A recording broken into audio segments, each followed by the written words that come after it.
Look how bad this weather is. This is awful. It has been raining all week in Brisbane in winter, and it's been absolutely miserable. Look at this.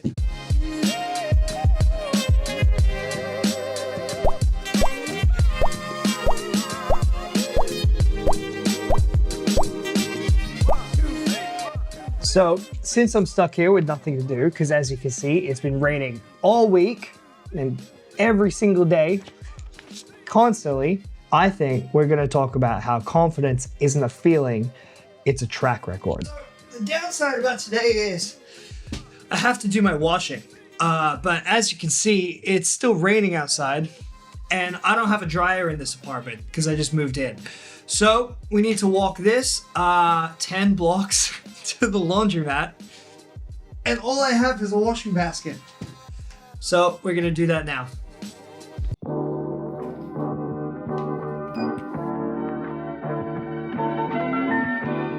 Now, what do we do for 30 minutes?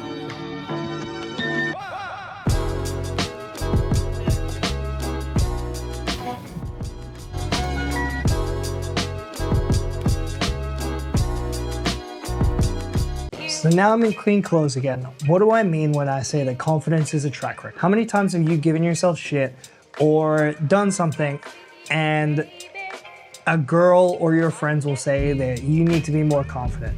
Confidence is attractive, right? You just need to be more confident. You'll be more successful. The problem with that is that you can say that, but what have you actually done to earn the confidence? What have you actually done to show yourself or given yourself a reason to be confident? Let me give you a proper example that you can actually see. When you need to build a bridge, do you just lay the whole thing down in one go?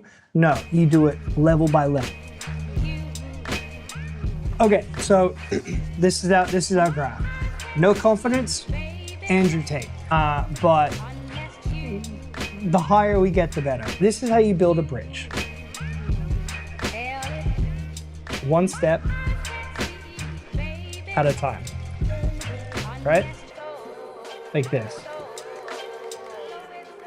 It looks more like stairs, but I'm making this up as I go. Stairs can be bridges. Bridges can go upwards as well, okay? A lot of people just tell you to do it. Nike says just do it.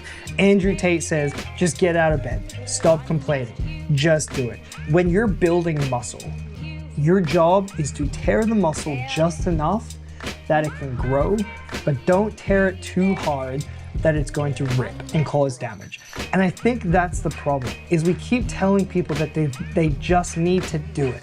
They just need to get out there and do it. Stop complaining. Just do your job. Just get out of bed and run 10Ks. Just go out and talk to the hottest girl at your school. Just do it! For some reason, we understand that you can't push the boundaries in the gym, but when it comes to your actual life, you need to stop complaining, right? You need to stop being a bitch. No, you need to take it one step at a time. Dr. Jordan Peterson is one of the main reasons why I started studying psychology.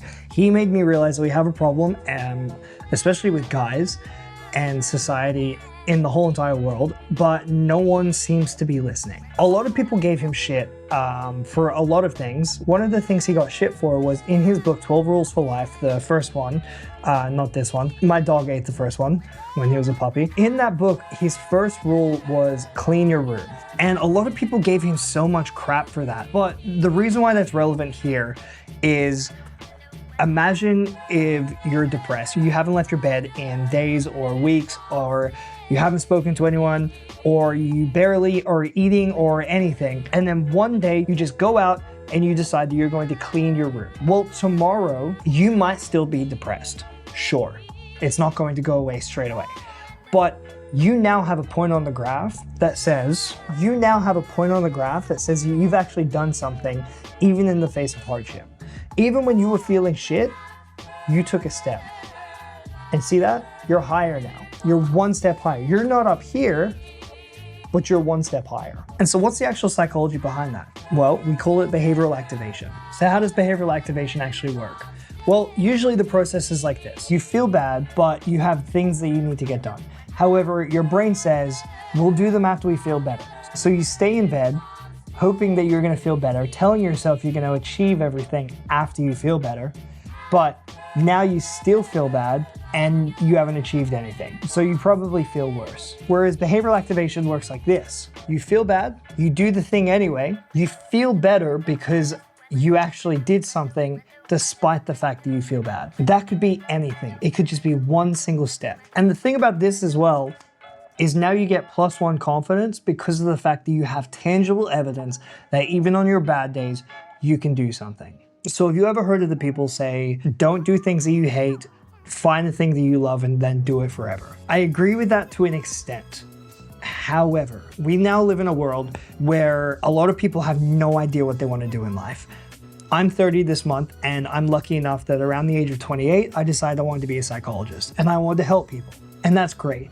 Before the age of 28, I had no idea what I was gonna do. I was floating through life and my dad was terrified that I was gonna end up a fucking nobody or a failure or just a, I don't know, lazy as hell. But the thing is, I know people now that are 30, 31, 32, and they still have no idea what they want to do. They're just pushing through every single day because they have no idea what their actual passion is. There have been studies that have come out that have shown that passion can actually come from putting the work in. The same with behavioral activation. The idea or the concept is that if you get good enough at something, passion will actually show. If you're bad at something, you won't have passion for it. I think we can all relate to that a little bit. Does anyone want to spend the rest of their life doing something that they absolutely hate? Probably not. I think we live in a world where there's so much freedom of choice now that as soon as something gets hard, you can just leave and you can go and find something else. And the problem with that is you never stick with something long enough to realize whether you actually have passion for it because you never gave yourself a chance to get good enough at it. Here's a perfect example. This was me 14, maybe 15 years ago. That's a guitar in my hand. And this is me singing. Y'all hear how bad that is? I'm gonna get rid of these. Y'all don't have to hear that. This is still on YouTube to this day. This is super embarrassing. Why am I showing you this? Well, for 12 years of my life, I thought that I was gonna be a musician. But I was good enough at it that I could play guitar, I could sing, and I could get girls to talk to me. But I wasn't good enough at it that I was a famous musician. Why? Well, I never pushed through. I never tried hard enough to make this work. I did the bare minimum to get what I wanted from it, which was, I don't know, girls to like me and friends and attention, I guess, because I was like 15. But as soon as I got the bare minimum of it, my effort stopped. I didn't try any harder. I can still play today, I can still sing, sure. And I had a lot of people tell me that I would have been really good if I actually worked at it. Apparently I have a decent voice when I was actually trying. But my dreams of being a famous musician and touring around the world, performing and writing my own music just completely ended. And it's because I gave up. I was never forced to actually try. And what resulted from this? Well, I actually had confidence issues for a very long time in my life because I thought I was going to be a failure. I thought that I couldn't achieve this, so I couldn't do anything. And it's my own fault. I never gave myself a reason to believe that I could actually do something. So what's different today? Now, even if I'm not confident, even if I don't feel confident in myself, I push through.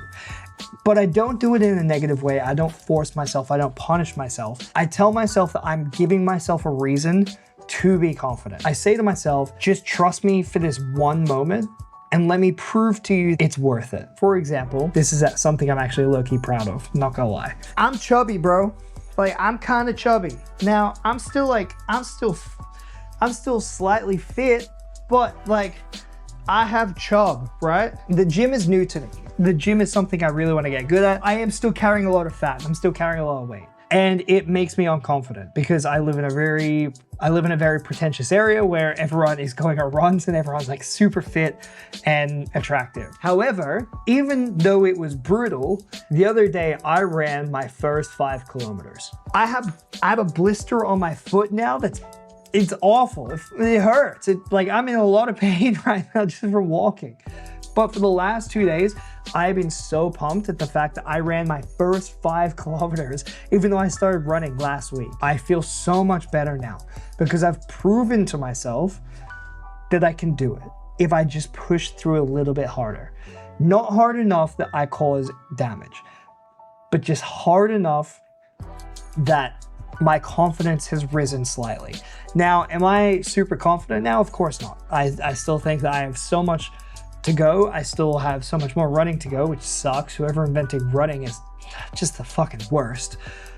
But I feel slightly more confident. Sorry, I'm like, it's raining and I don't have anywhere else to film in my apartment. So I'm just like constantly moving the angles around to keep this interesting. My point is this thing, the bridge ladder that I built. If you want to raise your confidence, you don't need a mega win straight away. You just need a point on the graph. You just need somewhere to step up to, just one step at a time. For me, it was running. So now I can run 5Ks. I've moved up. I'm still not up here, but now I've shown myself that even in hardship, I can do it. And this is how you can do it as well. Like Dr. Jordan Peterson used to say, what's one thing I'm doing wrong that I know I'm doing wrong, that I could fix, that I would fix? It's like, you meditate on that, you'll get an answer. Find that thing, do it, write it down, and then tomorrow, read what you achieved. Use it as evidence that despite the fact that you do feel shit, despite the fact that you don't have confidence, you can still achieve things.